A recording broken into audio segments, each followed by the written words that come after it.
მართლა მიჩნდება იმისი დასაბუთებული ვარაუდი თუ ეჭვი და არ ვიცი შიში რომ რაღაცა ვალდებულებები ხო არა აქვთ ამათ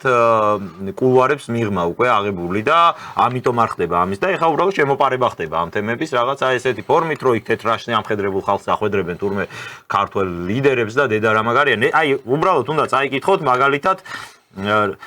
თეიმურაზ პირველს როგორ ხდებოდა შახაბასი და რა დიდებით და მან აკურთხა მეფეთ იქ ცალკე ისპაჰანში და თავზე დააყარა ოქროები და მთელი ამბავი და ამის მერე დედა უწამა და მოუკლა ორი შვილი მოუკლა ქვეყანა წაართო ანუ ეგ ფორმები რომ აი დიდი პომპეზურობით ხდებიან ვინმე სადმე ეგ არის აღმოსავლური სიბრძნის ალბათ ყველაზე უფრო საუკეთესო გამოხატულება ესე მოქმედებენ ისინი საუკუნეებია ცალი ხელით გეფერებიან და მეორე ხელით ხელში დანაც გისვამენ ხო და ნუ ხართ ეგრე აღფრთოვანებულები გუშინდელი აი ამ მაინდამაინც დიდი პომპეზურობით იქ საქართველოს ინტერესებზე მე ყოველ შემთხვევაში არაფერი მომისმენია